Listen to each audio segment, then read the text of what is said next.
is it? She's dreamt of this before. It's coming. Is it? They say dreams are visions of our memories, thoughts and fears, as seen by our inner eye.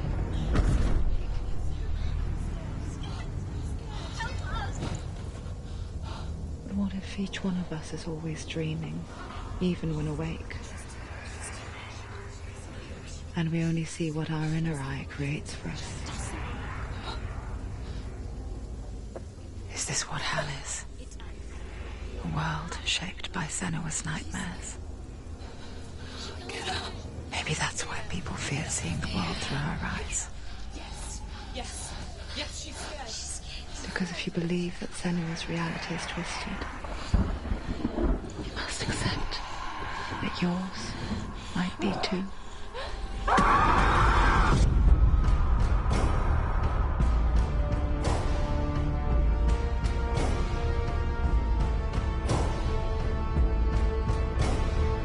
Hellblade: Senua's Sacrifice is a video game about Senua, a Celtic warrior on a vision quest into Viking territory. But what sets our hero Senua apart is that she suffers from severe psychotic mental illness. He knows she's getting closer. He can feel her coming closer. She's getting closer. The original idea for Hellblade was to create a classic hero's journey, a journey of suffering, but one where the fantasy world is not another planet or alternate universe, but a world that is constructed in Senua's mind. But to do so would mean putting psychotic mental illness at the center of the experience, a subject that is still considered taboo, and a challenge that was both terrifying and exciting in equal measure. In Hellblade, the starting point was a newly discovered Celtic goddess called Senuna in Ashwell, Hertfordshire. When first discovered, her name was thought to be Senua, a name which I liked and kept. I wondered if Senua might have been a Celtic warrior like Boudica who stood up to the Romans. While the Romans had conquered all of Europe, there was a group of Celts up in the furthest reaches of the Roman Empire that could not be conquered, the Picts. And so the Romans built a wall, called Hadrian's Wall, that spans across Britain from sea to sea to keep the Pictish barbarians at bay. The Picts were known for their war paint, painted on with woad, and their matted hair clumped with lime. And so Senua would be a barbarian Pict in this image. What's your name? Senua. I haven't seen you before. I don't leave home much. Oh, Zeno's daughter. I have to go. Wait. Orkney is off the coast of Scotland and was inhabited by the Picts, steeped in history and mystery, and so I made Orkney Senua's home and set the stage for a crisis. In the late 8th century, the first Vikings landed on the Orkney Islands. The population of the Picts crashed thereafter, replaced by the Norsemen of the 9th century. Were they wiped out? We don't know for sure, but it would seem likely given the reputation of the Vikings. The Northmen's brutality is legendary. High-ranking leaders and chieftains of the tribes they conquered were often offered as sacrifice to their gods. The most brutal of these sacrifices was known as the Blood Eagle. I imagine Senua as a young female warrior who returns home from exile to find her partner, Dillion, brutally sacrificed to a Norse god by these hellish warriors from a faraway land. I imagine the horror of this moment and how it would have dragged her deep into mental torment.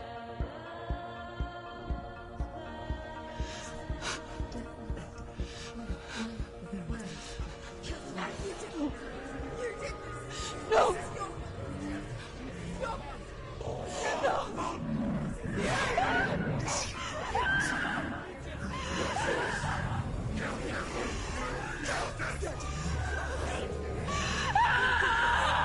I came to learn that the Celts had a sophisticated and nuanced perspective on the nature of mental disorder. One term they used was Gelt. A Gelt is a man or woman who has been driven mad by a curse, battle trauma, or grief. The Gelt would take to a life in the woods in search of penance, punishment, and purgation. And so Senua became a Gelt, cursed by darkness, looking for redemption in the wilds. Another word the Celts used in reference to mental disorders was druth, meaning fool, or Liar. one who utters the words of God. They tell of the mad sinner who flees battle into exile and takes on a beastly nature, growing feathers on his body. The character called Druth in Hellblade is based on a little-known person called Findan, an 8th century Irish Celt who was captured and enslaved by the Vikings, but eventually escaped to Orkney where he became a monk. I will tell you my stories of hell, if I may walk with you. Upon meeting Senua, it would be his stories that fuel her quest deep into their world of gods. The Northmen say the world will come to an end. The sun will grow black, the earth will sink into the sea, the stars will disappear, fire and water will meet, flames will play against the sky, the heavens and earth and all the world will be burned, all the gods will be dead, and the warriors of Valhalla and people everywhere. Senua, prepare yourself for Ragnarok, for it is nigh. So the stage was set for a new adventure, a journey into the Norse underworld called Hell, a vision quest fueled by madness and myth, a fantasy that was created by Senua's own mind, and one that we would experience through her eyes. This is your mission. This is your quest. There is nothing else left. To make a game about a warrior with psychotic mental illness as its central theme was fraught with danger.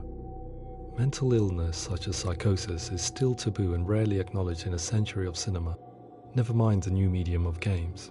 Where it does feature, it often conflates psychosis and psychopathy associated with a lack of empathy. It is unfortunate that these two words sound so similar that they are used interchangeably in media. I must admit that I didn't have to look very far to discover my own ignorance of the subject. So we reached out to Paul Fletcher, psychiatrist and professor of health neuroscience at University of Cambridge. Psychosis is a descriptive term, and it refers to having a loss of contact with objective reality. So it's characterized by two main sets of symptoms. One of them is hallucinations, where somebody experiences perceptions when there is no actual objective thing out there to perceive. You're already dead. Who are you? And the other is delusions, where somebody comes to very often bizarre, unpleasant, frightening beliefs when there's no good evidence in favour of them. There's no doubt about it. The source of the darkness is in Helheim, and the goddess Hela holds his soul there. We reached out to Welcome, a biomedical research charity that spends billions on research and awareness programs aimed at improving health. Mental health hasn't always been presented in the media in a way that is particularly helpful. It can be challenging to engage people with the subject matter, and there are a lot of preconceived ideas about mental health, and particularly schizophrenia and psychosis. So we hope our support allows the team to continue to collaborate with Paul Fletcher and with those who have experience of psychosis to create a game that provides a fresh perspective on the condition and allows audiences to engage with it in a way that just wouldn't be possible in any other medium. What started out as a brief consultation convinced me that we were only scratching the surface of an immensely deep and interesting subject that could enrich and change the very nature of the game. That's cool. Thanks so much for coming here. Pleasure, thanks. It's really interesting for me, and I'd love to be involved. I think it's fascinating. Absolutely. Our understanding of psychosis is still very much a mystery, and ways of treating it are still primitive compared to physical illness. After all, it is easy to see the pain and suffering caused by physical diseases or physical trauma. It is not so easy to see the mental suffering and trauma of severe mental illness. But what if we could find a way to see it? Games are capable of drawing you in for hours on end, playing the role of a character who is different from you, experiencing their perspective, and actively involving you in a world that functions with a different set of rules. That voice is not a command. It's that voice calls you to your death. It's an evil voice. If we were to represent Senua's psychosis, we would have to simulate voice hearing, a common attribute. But how can we simulate something we have no first-hand experience of? Professor Charles Fernyhough, a leading expert in voice hearing from Durham University, offered his help. Hearing voices is an experience that is usually associated with severe mental illness, and crucially we know that hearing voices is a part of ordinary life for many people who don't meet the criteria for mental illness. Yeah. Oh, that's not him in real life. We know voices vary according to where they appear in space. Voices can appear far away in the distance, they can appear right there in your ear, they can seem to be coming from inside your head. Based on the information Professor Fernie Ho provided, I put together a sound brief and invited some actors to the studio. We recorded the actors using a binaural microphone, which records the 3D spatial position of sound, replicating the way sound is heard by human ears. It gives you an incredible sense that the person you are listening to is right there beside you.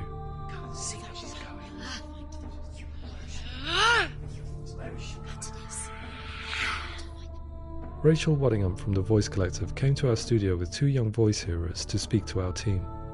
We talked at length about their experiences and they listened to our tests, giving us feedback on how we could improve on it. Everyone hates her. She's cursed. It's very hard to represent what this experience is like, partly because it's such a personal, intense, emotional experience. It's testament to how Ninja Theory have been listening to what the researchers are saying, but also, crucially, listening to the experts by experience. What they've come up with is so compelling. It's by far the best representation I've heard of what these experiences are like.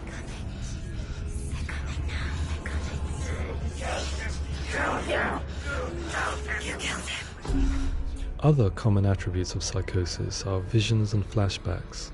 We met with Recovery College East, who work with and care for people recovering from severe mental disorders. A group of service users gave us their first-hand account of what they experience. Sometimes when the visions or what we're seeing is too much, it becomes more difficult until eventually we perhaps don't see anything. The people we spoke to, the stories they told, were fascinating, harrowing and mind-boggling. The reality of what people experienced was vivid, far exceeding what I could possibly have imagined. We went away itching to represent some of these visions and flashbacks in the game. Hands will know my heart is so, love is so far away. Don't you know how I wanna feel deeper? I could never know how you grow, all these days are killing me. Now I see deep in me insanity does unfold.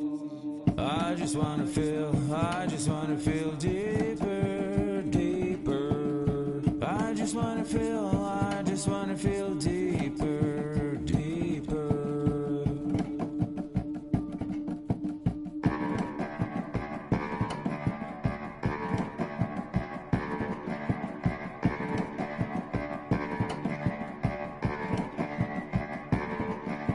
Hands will know my heart is so, love is so far away. Don't you know how I wanna feel deeper? I could never know how you grow, all these days are killing me.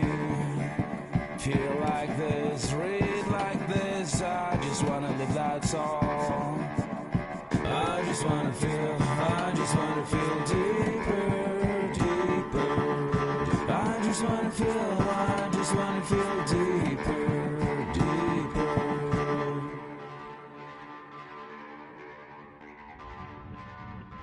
To refine our work, we continued to hold meetings with Recovery College East over the course of a year and a half, showing them what we had achieved so far and refining the in-game representations based on their feedback. With their help, flashbacks, visions and changes in perception were woven into the story and gameplay of Senua. The students that are involved in this project are incredibly excited about being involved. They have described the experience as being important because it values their lived experience and shows that despite what we have been through, all of that experience becomes valid, that actually it's something that we should all be talking about. The experiences described range from beautiful to frightening beyond comprehension. I heard of a girl who has to live with an angry voice screaming at her, slamming on her doors and walls 24 hours a day. I met someone who would often see hanging corpses in a room, so real that she would sometimes try to rescue them. The panic and fear that comes with such visions is entirely understandable, and it can be a living horror for some. Worthless, weak, pathetic. Go on, feel sorry for yourself, because there's no one left to do that for you. I was urged by one fellow that we should not shy away from showing this horror, and so I was perpetually torn in making Hellblade. Had we gone too far with our representations or not far enough? broken and lost. Just like your soul. Come on.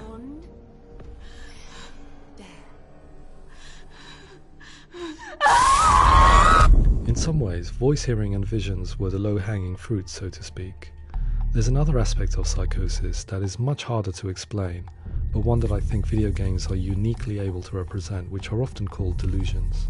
People begin to see patterns in the world. They begin to link things that most people wouldn't link.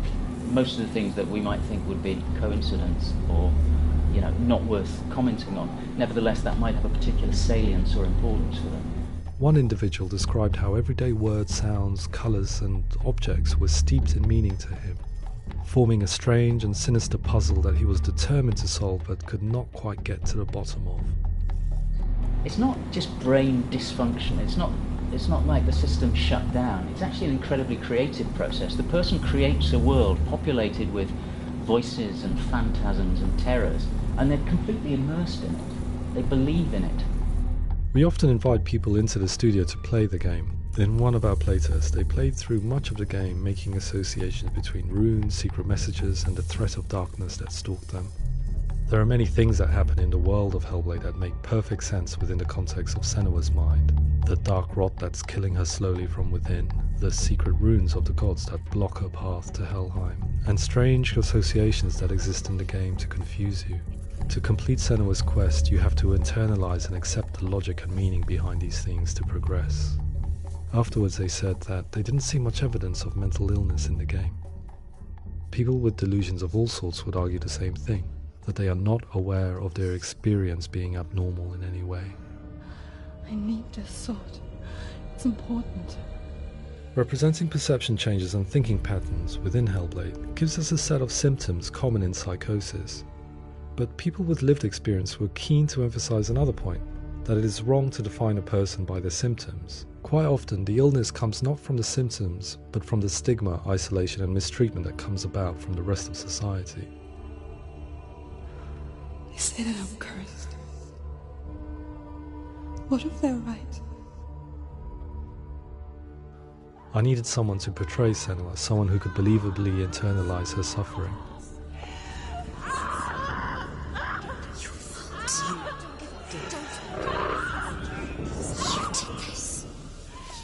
Melina Jurgens, our video editor, had been a stand-in for Senua over a few months while we perfected our motion capture techniques. Without realizing it, she had already auditioned for the role, and I knew her well enough to know that I didn't have to teach her to act, but to relive her own internal pain. As often is the case, those who have suffered mental anguish are never far from us.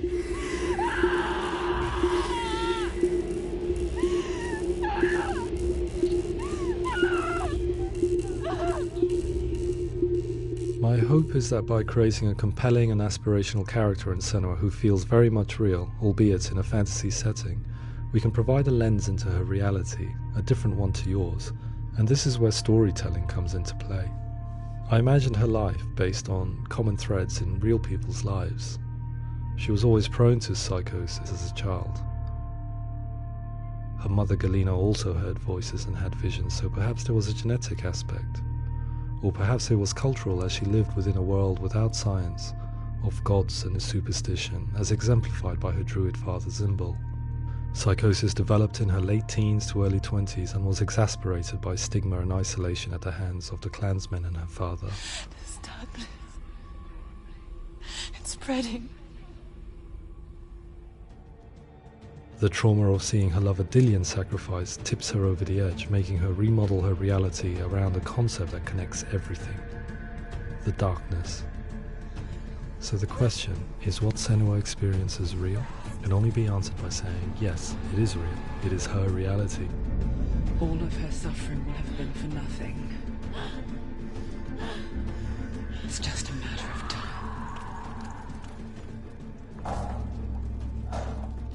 Towards the end of the project, service users and professionals that had collaborated with us were invited to see the near-final game. It was a chance to see if the game had reflected their views or if it had misrepresented them. For me, being involved in especially developing Senua's character has been really important, and being able to bring in my perspective and what I see and what I hear and having that built into the game has been a real privilege. It's gritty and it's meaty, and there are some tough subjects in there that are being tackled with honesty.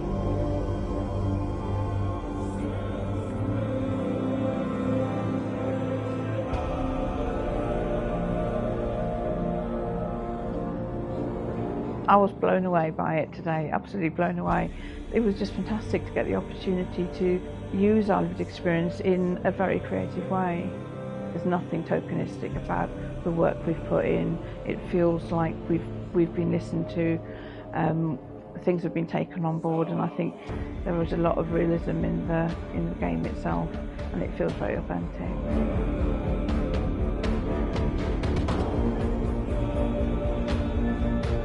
Hellblade will give people a good experience of what it's like to hear voices and have those experiences. I'm glad that the guys at Ninja Theory have asked us to come along and help them build an experience that's positive when it comes out, and get myself a copy and have a go.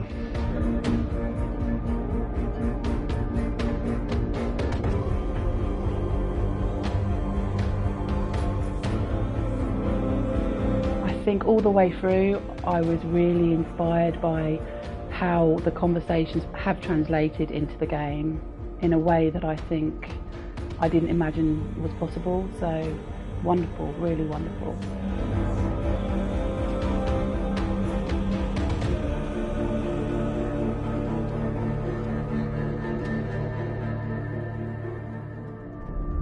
I really hope that others will follow the lead they've set and use the power of something like a video game to change people's perceptions, to increase understanding, and ultimately to make some of the stigma around voice hearing and other experiences go away.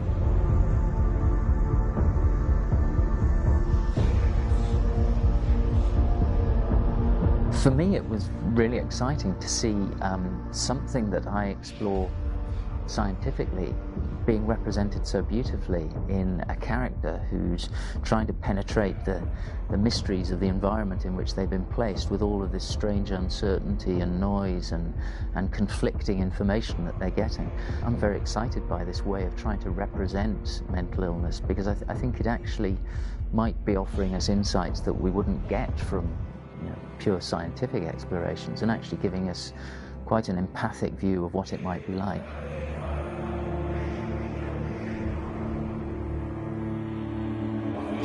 Mental illness has been with us for as long as we have been on this planet, but why? Why hasn't evolution stamped out this weakness from within our gene pool? I often pondered this question until I realized that the question had an inbuilt flaw. It assumes that being and thinking differently is a weakness. The only reason we have computers, spacecraft, medicine, poetry, art, and yes, even video games is because individuals are able to simulate new abstract realities in their minds and share them with the rest of us.